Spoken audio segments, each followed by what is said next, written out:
अस्सलाम वालेकुम दोस्तों, वेलकम करते हैं आपका राकिब ज़िया की यूट्यूब चैनल में। तो दोस्तों आज से हम 11th क्लास का जो पॉलिटिकल साइंस है उसकी शुरुआत कर रहे हैं। तो आज हम पहली बुक इसकी शुरू करेंगे, इसका नाम है Indian constitution at work. So there are two books in 11th class, one is political theory and another is Indian constitution at work. तो हम एक एक करके इन दोनों किताबों को जो है एनालाइज करेंगे, डिस्कस करेंगे और चैप्टर वाइज। तो पहले मुझे लगता है कि जो इंडियन कॉन्स्टिट्यूशन एट वर्क है ये थोड़ा इजी बुक है, क्योंकि इंडियन कॉन्स्टिट्यूशन को समझना जो है आम आपने थोड़ा इसके बारे में ऑलरेडी सब्जेक्ट्स में पढ़ा होगा 11th में या जो 9th 10th 8th में होता है। तो आपको इंडियन कॉन्स्टिट्यूशन के बारे में एक ब्रीफ इंट्रोडक्शन ऑलरेडी आपको पता होगा, तो इसलिए इसको समझना आपके लिए ईजी होगा। दूसरा, ये जो इंडियन कॉन्स्टिट्यूशन एट वर्क है, ये जो बुक है इसमें कोई चेंज नहीं आई है। जो न्यू एजुकेशन पॉलिसी में इस साल से नया सिलेबस आया है, तो इंडियन कॉन्स्टिट्यूशन एट वर्क जो बुक है इसमें कोई चेंज नहीं है। यानी जो रैशनलाइज्ड सिलेबस आया है अब जो अप्लाई होगा 2023 ऑनवर्ड्स इन ऑल इंडिया, तो उसमें इंडियन कॉन्स्टिट्यूशन एट वर्क जो है ये वही किताब है जो आज से 10 साल पहले थी, तो इसमें कोई चेंज नहीं है। इसीलिए हम इसी बुक से शुरू करेंगे और इस बुक के अंदर जो चैप्टर्स है, जरा 10 चैप्टर्स, इन चैप्टर्स को हम एक एक करके डिस्कस करेंगे। लेकिन इसमें क्या होगा, मैं डायरेक्टली आपको बुक PDF मैंने इसकी डाउनलोड की है, तो उसी बुक से मैं डायरेक्टली आपको पढ़ाऊंगा। इसलिए अगर आपने बुक लाई है तो आप बुक लाइएगा, मैं अभी उसका डिस्क्रिप्शन आपको दूंगा, उसका टाइटल भी दिखाऊंगा आपको, और यहाँ डिस्क्रिप्शन में उसका लिंक भी है, आपको मैं ये उसकी फाइल व्हाट्सअप भी कर सकता हूँ। लेकिन बेटर है कि आप टेक्स्ट बुक लाए इंडियन कॉन्स्टिट्यूशन एट वर्क, उसका जो एडिशन आया है लेटेस्ट एडिशन 2023 या 22, तो उसको आप लाए, उसको सामने रखें, फिर उसके बाद हम इसको डिस्कस करेंगे। तो बीच बीच में जो पॉइंट्स आएंगे उनको हम हाईलाइट करते जाएंगे। तो इसलिए आप बुक लाइए, बुक को सामने रखिए, उसके बाद हम ये जो है लेक्चर आगे बढ़ेंगे। तो ठीक है, डायरेक्टली हम चाहेंगे आपको बुक पे लाए, आपको डायरेक्टली हम यूनिट फर्स्ट से पढ़वाएंगे। ओके, ये है Indian constitution at work text book in political science for class 11th। तो क्लास 11th जो पॉलिटिकल साइंस की एक टेक्स्ट बुक है जिसका नाम है इंडियन कॉन्स्टिट्यूशन एट वर्क, इसको हम आज डिस्कस करेंगे। ये basically national council of educational research and training, जिसको हम NCERT के नाम से जानते हैं, इन्होंने ही पब्लिश की है। असल में ये इसको पहली बार पब्लिश किया गया था 2006 में। उसके बाद इसके काफ़ी एडिशन पब्लिश हुए हैं और ये लेटेस्ट एडिशन 2006 का है। अब ये 22 भी आ गया है, लेकिन इसमें कोई ख़ास चेंजेस नहीं है। और जो अगर लेटेस्ट आपको मिल जाता है तो वो भी ठीक है, अगर कोई पुरानी बुक भी है तो वो भी आप ला सकते हैं। और इसकी प्राइस भी बहुत कम होती है, 145। आप इसकी हार्ड कॉपी ले लें, और अगर इसको आप डाउनलोड करना चाहेंगे तो डिस्क्रिप्शन में लिंक दिया है, तो वहाँ से आप इसको डाउनलोड भी कर सकते हैं। तो ये बेसिकली NCERT जो है एक एक्सपर्ट टीम है, होता है नेशनल लेवल का, जो ये बुक्स बनाते हैं, पूरे इंडिया में इनको पढ़ाया जाता है, अथेंटिक और ये जो है रिलायबल मटेरियल होता है इसके अंदर। तो और पिक्चर्स भी होती है बीच बीच में, जिनसे बच्चों को थोड़ा समझ आता है, वो उसको आसानी होती है समझने में। तो ये है मेंबर्स की टीम, इसमें हमें नहीं जाना है। आपको यहाँ पे हम डायरेक्टली दिखाएंगे इसमें जो कंटेंट्स है। ये यहाँ पे थोड़ा इंट्रोडक्शन दिया गया है, इसको पढ़ना चाहिए। The constitution of India preamble, जो कॉन्स्टिट्यूशन ऑफ इंडिया है इसका प्रियम्बल क्या है, प्रियम्बल यानी जो इंट्रोडक्शन इसका होता है। With the people of India having solemnly resolved to constitute India into a sovereign, socialist, secular, democratic republic, and to secure to all citizens justice, social, economic, and political liberty of thought, expression, belief, faith, and worship, equality of status, of opportunity, and to promote among them all fraternity, assuring the dignity of the individual and the unity and integrity of the nation.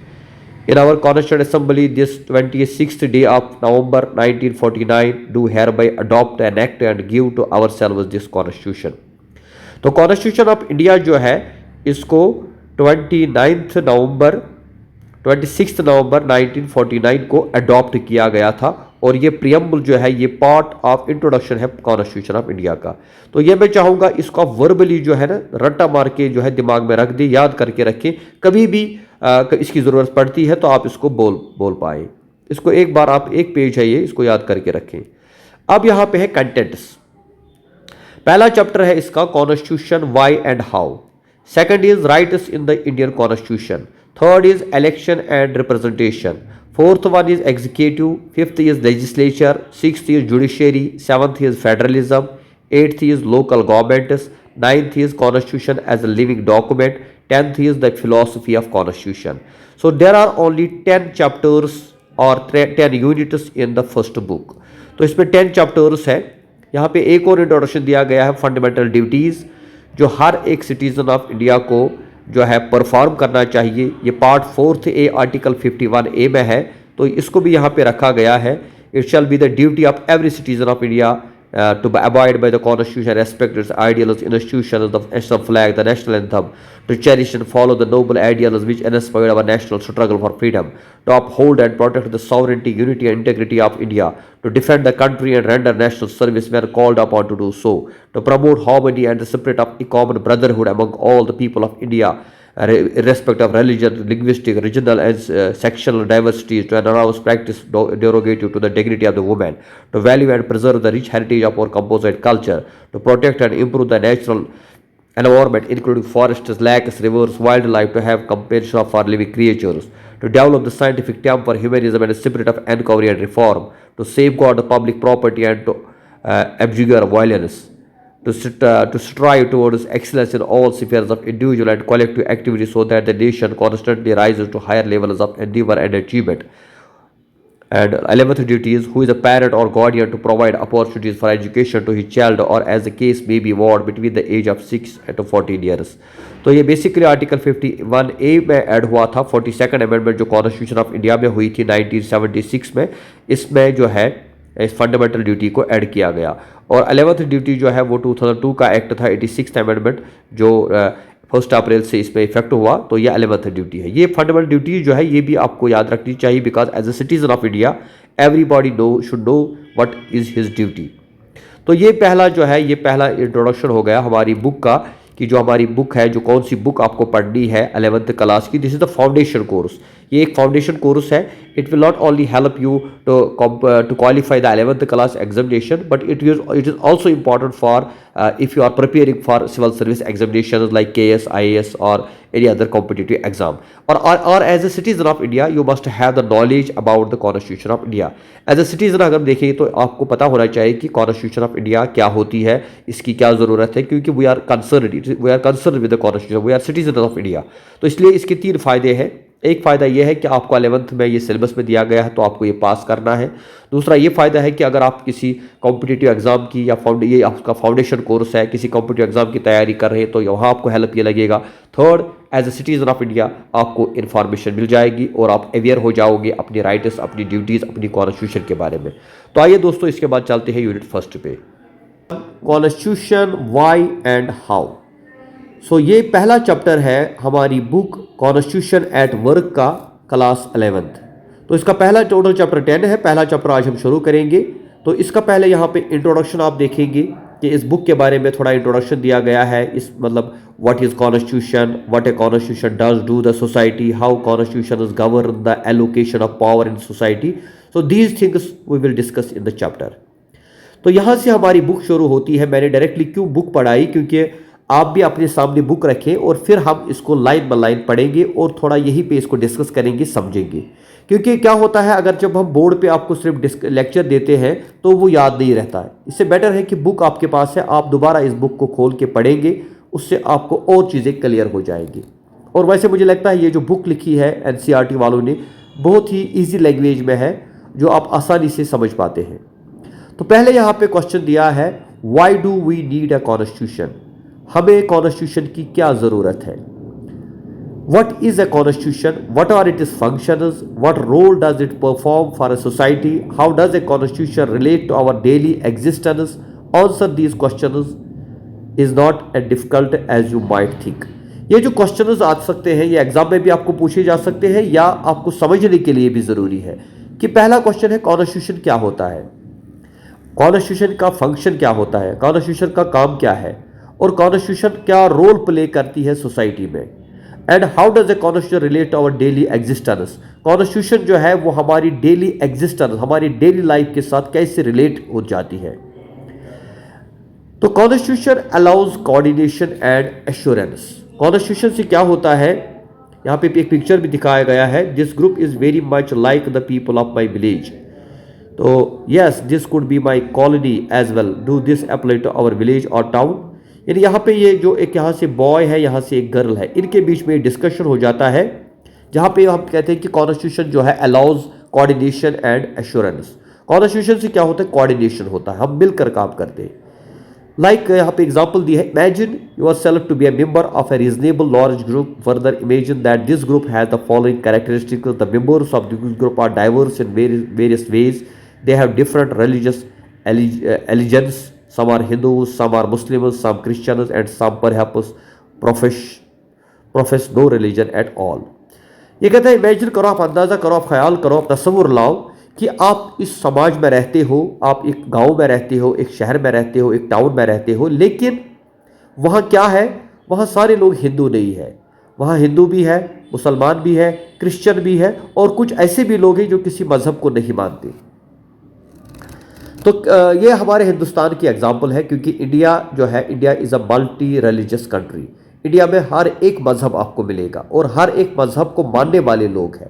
No doubt Hindus are in majority, but second जो है community that is Muslims, then we have Sikhs, then we have Christians, then we have Buddhists, Parsis and some other people who do not believe on any religion.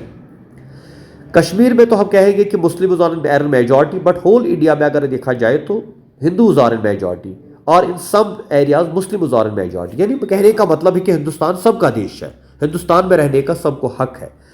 अब ऐसी situation में क्या है, they all also varied in very different respects, they pursue different professions, have different abilities, have different hobbies, different tests, everything from films to books, some are rich, some are poor, some are old, some are young।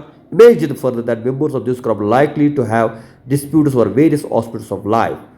तो इसके अलावा भी है, जब सिर्फ मजहब की difference की बात हम नहीं करेंगे, कास्ट भी यहाँ पे है, there are different castes and also professionals की हम बात करें तो अलग अलग किस्म के, कोई डॉक्टर है, कोई इंजीनियर है, कोई टीचर है, हर एक का अपना हॉबी है। यानी कोई क्रिकेट खेलता है, कोई वॉलीबॉल खेलता है, कोई बुक रीडिंग कर रहा है, हर एक का अपना टेस्ट है, कोई फिल्में देखता है, कोई किताबें पढ़ता है, कोई वेस्टर्न म्यूजिक सुनता है, कोई इंडियन म्यूजिक। कुछ लोग अमीर हैं, कुछ लोग गरीब हैं, कुछ लोग बूढ़े हैं, कुछ जवान हैं, कुछ छोटे बच्चे हैं। यानी हर एक तबके, हर एक कैटेगरी के लोग हैं, डिफरेंट कैटेगरीज हैं। और इतना ही नहीं, इनके बीच में डिस्प्यूट्स भी होते हैं। कभी मजहब को लेकर झगड़ा होता है, कभी कास्ट को लेकर झगड़ा होता है, कभी किसी और चीज़ को लेकर झगड़ा होता है, क्योंकि disputes are natural. How much property should one be allowed to own? Should it be compulsory that every child be sent to school or should the parents be allowed to decide? यानी यहाँ पे ये भी एक question, इस question के ऊपर हम डिस्कशन करते हैं या डिस्प्यूट होता है कि एक इंसान के पास कितनी प्रॉपर्टी होनी चाहिए, या एक बच्चे को स्कूल भेजना ज़रूरी है कि नहीं, और अगर ज़रूरी है तो पेरेंट्स डिसाइड करेंगे या बच्चा डिसाइड करेगा। How much should this group spend on this safety and security, or should it be build more parks instead? Should the group be allowed to discriminate against some of the members? Every question will elicit a variety of answers from different people, but from all their diversity, this group has to live together. They all depend upon each other in various ways. They require the cooperation of each other. What will be enable the group to live together peacefully?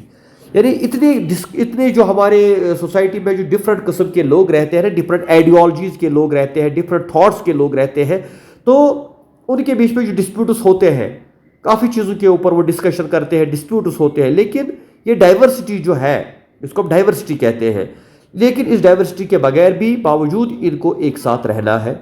और ये basically they are depend on each other, वो सब एक दूसरे के ऊपर depend है। इसलिए ज़रूरी है कि इनके बीच में कोऑर्डिनेशन हो, कोऑपरेशन हो, क्योंकि इससे क्या होगा कि ये जो सोसाइटी में लोग रहते हैं ना, ये पीसफुली रहेंगे। अदरवाइज़ इनके बीच में काफ़ी जो है डिस्क्रिमिनेशन है, काफ़ी डाइवर्सिटी है, मज़हब को लेकर, आइडियोलॉजीज़ को लेकर, या कल्चर को लेकर, या थिंकिंग को लेकर। लेकिन हम चाहते हैं कि सब लोग पीसफुली रहें। मिसाल के तौर पर आपको एग्जांपल दो, आप किसी गांव में रहते हैं और इस गांव में हिंदू भी रहते हैं, मुसलमान भी रहते हैं, क्रिश्चियन भी रहते हैं, बुद्धिस्ट्स भी रहते हैं, हायर कास्ट्स भी रहते हैं, लोअर कास्ट्स भी रहते हैं, अमीर भी रहते हैं, गरीब भी रहते हैं, आदिवासीज भी रहते हैं। तो यहाँ लोगों के बीच में जो है ख्यालात अलग अलग होते हैं, कभी कभी इनमें क्लैशेस भी होगा, लेकिन इन क्लैशेस के बावजूद इनको इसी गांव में रहना है। और इस गांव को हम कैसे पीसफुल बनाएंगे, वो तब पॉसिबल होगा जब उन लोगों के बीच में कॉपरेशन होगा, वो मिलजुल के रहेंगे। हालांकि इनमें डाइवर्सिटी है, हालांकि इनमें डिफरेंसेस है, लेकिन इन डिफरेंसेस के बावजूद उनको एक साथ रहना पड़ेगा। One may say that perhaps members of this group can live together if they can agree on some basic rules. Why will the group need certain basic rules? Think of what would happen in the absence of some basic rules. Every individual would be insecure simply because they would not know what members of this group could do to each other and who could claim rights over what. Any group will need some basic rules that are publicly promulgated and known to all the members of the group to achieve minimum degree of coordination. But these rules must not only be known, they must also be enforceable. If citizens have no assurance that there will be follow these rules, they will themselves have no reason to follow these rules. Saying that the rules are legally enforceable gives an assurance to everybody that other will follow these. If they do not do, they will be punished. कहते हैं कि अब ज़रूरी है कि यहाँ पे कुछ बेसिक रूल्स होने चाहिए, यानी बेसिक लॉज होनी चाहिए जिसपे सब एग्री हो। यानी हम क्या करेंगे, कौन सा काम सही है, हमारे राइट्स क्या है, हमारी ड्यूटीज़ क्या है, किस तरह से हमें समाज के अंदर रहना है, पीसफुली हम कैसे रहे, कोऑर्डिनेशन कब रहेगा, कॉपरेशन कब रहेगा। इसके लिए कुछ बेसिक रूल्स हमें फ्रेम करने हैं जो हर एक को मानने हैं और जिनको हर एक फॉलो करेगा। और उसमें यह चीज़ भी होगी कि अगर वो उनको फॉलो ना करे तो उनको पुनिशमेंट मिलेगा। यानी अगर हम मजहब के रूल्स बनाएंगे तो मे भी मुसलमानों के लिए अलग रूल्स होंगे, हिंदुओं के लिए अलग रूल्स होंगे, क्रिश्चियंस के लिए अलग रूल्स होंगे, अमीरों के लिए अलग रूल्स बनेंगे, गरीबों के लिए अलग रूल्स। लेकिन नहीं, हमें कुछ बेसिक रूल्स बनाने हैं जो सब लोगों के लिए एक समान हो, जहां पर सबको इक्वल ट्रीट किया जाए और इक्वली उनको उन लॉज को मानना पड़ेगा। The first function of a constitution is to provide a set of basic rules that allow the minimal coordination among members of। इसीलिए पहला काम जो कॉन्स्टिट्यूशन का होता है वो ये होता है to provide a set of basic rules, कि वो हमें कुछ बेसिक रूल्स दे जिनके ऊपर हमारे दरमियान कोऑर्डिनेशन बना रहे। सोसाइटी में जो लोग रहते हैं उनके बीच में कोऑर्डिनेशन या कोऑपरेशन या एक साथ कैसे रहेंगे वो, उसके लिए कॉन्स्टिट्यूशन ये काम करती है, वो कुछ बेसिक रूल्स देती है। अब यहाँ पे एक्टिविटी की बात आती है। Elect the thought experiment of this section in the classroom. The entire class should discuss and arrive at some discussion that would apply to everyone for this entire session. The discussion could be about। अब class में हम बच्चे बैठते हैं तो कहा गया है कि क्लास में बैठ के आप ज़रा इसके ऊपर डिस्कशन करो, क्योंकि क्लास में बच्चे जो है ना वो फजूल काम करते हैं, शोर हंगामा करते हैं। तो वहाँ पे एक ऐसा एनवायरनमेंट हमें बनाना चाहिए जिसके ऊपर हमें बच्चों को ये टीचर्स के लिए है। यहाँ पे अगर आप टीचर हैं, क्लास में पढ़ाते हैं तो इन क्वेश्चंस के ऊपर हम डिस्कशन करेंगे। लेकिन यहाँ पे मैं तो आपको ऑनलाइन ये क्लास दे रहा हूँ, तो मैं चाहता हूँ इसके ऊपर आप डिस्कशन करें। चलिए इन क्वेश्चंस को हम देखते हैं क्या है। How would the class representative be chosen. हमारे क्लास का रिप्रेजेंटेटिव कैसे चूज किया जाएगा। जो क्लास पे आपका होता है ना मॉनिटर या रिप्रेजेंटेटिव, इसको कैसे चूज करें। Which decisions will be the representative be able to take on behalf of the entire class. कौन सा डिसीजन रिप्रेजेंटेटिव क्लास की तरफ से लेगा। Are there some decisions that are class representative can't take without consulting the entire class. क्या ऐसे कुछ decisions है जो एक क्लास रिप्रेजेंटेटिव बच्चों के को कंसल्ट किए बगैर ले सकता है खुद ही। You can add any other item in this list. Collect of comfort kitty for the class, organisation of picnic and trip, sharing of common resources as long as everyone agrees. यानी ये एक होमवर्क दिया गया है या class में discussion के लिए, तो इसको हम छोड़ देते हैं। तो हम यहाँ पे दूसरे टॉपिक पे आते हैं। Specification of decision making powers, यानी डिसीजन मेकिंग पावर्स की सोसाइटी में, जैसे मैंने पहले कहा कि सोसाइटी में डिफरेंट किस्म के लोग होते हैं और इनका अपना अपना डिसीजन हो सकता है, अपनी अपनी ओपिनियन हो सकती है। लेकिन specification of decision making power, यानी अल्टीमेट फाइनल डिसीजन किसका होगा, किसकी बात मानी जाएगी। हिंदू कहेगा मेरी बात मानो, मुसलमान कहेगा मेरी बात मानो, अमीर कहेगा मेरी बात मानो, गरीब कहेगा मेरी बात मानो, हायर कास्ट कहेगा मेरी बात मानो, लोअर कास्ट कहेगा मेरी बात मानो। लेकिन हम किसी की बात मानने वाले नहीं है। फिर a constitution is a body of fundamental principles according to which a state is constituted or governed। कहते हैं कॉन्स्टिट्यूशन की डेफिनेशन यहां पे है, दैट इज कि ये बॉडी ऑफ फंडामेंटल प्रिंसिपल्स होती है। बेसिक प्रिंसिपल्स जो होते हैं ना, ये उसकी बॉडी समझो आप, जो हमको गवर्न करते हैं, एक स्टेट को कॉन्स्टिट्यूट करते हैं, एक स्टेट को गवर्न करते हैं। यानी एक स्टेट को चलाने के लिए कौन से बेसिक प्रिंसिपल्स की जरूरत पड़ती है, उन बेसिक प्रिंसिपल्स को कॉन्स्टिट्यूशन का नाम दिया गया है। देखिए, घर को तो आप अपनी मर्जी से चला सकते हैं, क्योंकि हेड ऑफ द फैमिली है कोई, तो घर में उसी का कानून चलेगा, वो जिस तरह चाहेगा अपने घर को चलाएगा। लेकिन एक देश, एक मुल्क, एक स्टेट को चलाने के लिए एक कॉन्स्टिट्यूशन की जरूरत होती है, वो भी तब जब आप एक डेमोक्रेटिक कंट्री में रहते हो like India. But what should these fundamental rules be? लेकिन ये रूल्स कैसे होने चाहिए? And what makes them fundamental? इनको कौन फंडामेंटल बनाएगा? इनको कैसे हम फंडामेंटल कहेंगे, बुनियादी कहेंगे, बेसिक कहेंगे? Well, the first question you will have to decide is who gets to decide what the laws governing the society should be. You may want rules X, but others may want rule Y. How do we decide those rules or preferences should govern us? You may think the rules you want everyone to live by are the best, but others think that their rules are the best. How do we resolve the dispute? So even before you decide what rules should govern this group, you have to decide who gets to decide. कहते फिर एक problem हो जाएगी कि कौन से basic rules हैं जो हमारी सोसाइटी को, हम लोगों को गवर्न करेंगे। उसमें भी ओपिनियन होगा। एक कहेगा नहीं, मेरा कहना सही है, मेरी ओपिनियन को कंसिडर करो। दूसरा कहेगा मेरी ओपिनियन को कंसिडर करो, मेरी बात सही है। हिंदू की बात को माने, मुसलमान की बात को माने, अमीर की बात को माने, गरीब की बात को माने, हायर कास्ट की बात को माने, लोअर कास्ट की बात को माने, मेल की बात को माने, फीमेल की बात को माने, क्योंकि हर कोई तो यही कहेगा ना कि मेरा ही सही है, आई एम द बेस्ट। इसलिए मेरा जो प्रिंसिपल है, मेरा जो रूल है, उसी के मुताबिक काम होना चाहिए।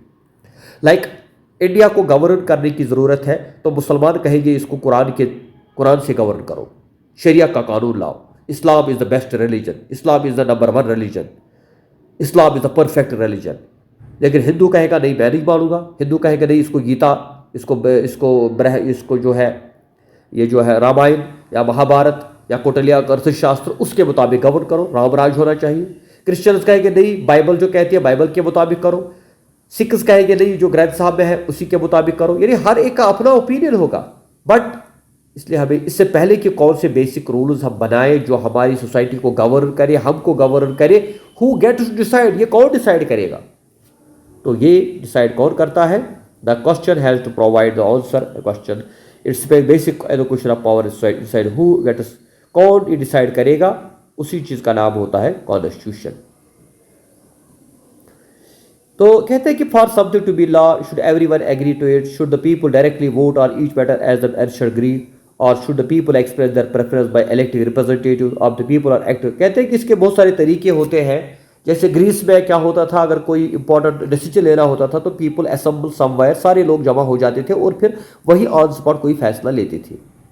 या कभी हम क्या करते हैं, इलेक्शन के जरिए से हम अपने रिप्रेजेंटेटिव्स को इलेक्ट करते हैं और वो हमारी तरफ से लॉज बनाते हैं। लेकिन क्या हर एक बात को सही करने का यही तरीका है? तो हर बार हमें लोगों को अपॉइंट करना है, बुलाना है, उनसे पूछना है, तो इससे कन्फ्यूजन क्रिएट होगा। इसलिए क्या होता है, इन the Indian constitution for example it is specified that in most instances parliament gets to decide laws and policies, and that parliament itself be organized in a particular manner. Before identifying what the law in any given society is, you have to identify who has the authority to enact it. If parliament has the authority to enact laws, there must be a law that bestows this authority on parliament in the first place. This is a function of the constitution. It is an authority that constitutes government in the first place. तो India में कहते हैं, India में क्या होता है, जब भी हमें कोई कानून बनाने की जरूरत पड़ती है तो हम पार्लियामेंट के पास जाते हैं और पार्लियामेंट में फिर हमारे लिए कानून बनाए जाते हैं। लेकिन पार्लियामेंट को क्या अथॉरिटी है, कितनी अथॉरिटी है? कहीं पार्लियामेंट कोई पावर का मिसयूज ना करे, क्योंकि गवर्नमेंट जब बनती है तो पार्लियामेंट में उन्हीं की बात चलती है। इसलिए कोई पर्टिकुलर गवर्नमेंट पार्लियामेंट में जाकर कोई ऐसा कानून ना बनाए जो किसी कम्युनिटी के अगेंस्ट हो। तो इसलिए पार्लियामेंट को कितनी अथॉरिटी है, ये सारी चीज़ें भी कॉन्स्टिट्यूशन में ही होती है। यानी इसका मतलब यह है कि पार्लियामेंट हमारे लिए लॉज बनाएगा, लेकिन पार्लियामेंट कैसे बनाएगा, इनको भी कोई गवर्न कर रहा है, that is called constitution. The second function of a constitution is to specify who has the power to make decision in a society. It decides how the government will be constituted. तो दूसरा काम जो constitution का होता है वो ये है कि कौन डिसीजन ले सकता है सोसाइटी में, और गवर्नमेंट विल और decides how the government will decide constitute, government कैसे बनाई जाएगी, क्योंकि अगर गवर्नमेंट कोई काम डिसाइड करती है, लेकिन ये गवर्नमेंट जो है ना, इसको कौन बनाएगा, कैसे बनाएगा, ये भी कॉन्स्टिट्यूशन में लिखा होता है। इसके अलावा यहाँ पे एक और फंक्शन दिया गया है, limitations on the powers of government. तो ये जो है इस टॉपिक से आगे हम कल पढ़ेंगे। तो आज यहीं पे हमारा डिस्कशन ख़त्म हो जाता है। एक तो हमने ये जाना आज के लेक्चर में कि डिसीजन मेकिंग पावर किसको होना चाहिए, किसको होता है, और दूसरा हमने एक ब्रीफ इंट्रोडक्शन लिया, कॉन्स्टिट्यूशन क्या होती है, कॉन्स्टिट्यूशन की ज़रूरत क्यों पड़ती है, कॉन्स्टिट्यूशन के बगैर हम कैसे हम क्या कॉन्स्टिट्यूशन के बगैर हम रह सकते हैं कि नहीं, तो why do we need constitution. I think कि ये टॉपिक जो है आपका क्लियर हुआ होगा, इस पर कोई कन्फ्यूजन नहीं रहेगा, और आगे हम और बढ़ेंगे तो फिर आपको और इसके बारे में इंफॉर्मेशन देंगे। आप किताब आपके पास होगी, इसको पढ़ लीजिए, फिर से रिवाइज कर लीजिए, और अगर कहीं पे कोई डाउट होगा तो आप ज़रूर कमेंट बॉक्स में जो है हमें कमेंट करें, या व्हाट्सएप ग्रुप पे हमें कमेंट करें, अपना क्वेश्चन पूछे, या यूट्यूब पे डायरेक्टली क्वेश्चन पूछे, मैं उस क्वेश्चन का आंसर दूंगा। आज का टॉपिक यहीं पे ऐड करते हैं, तब तक खुदा हाफिज़।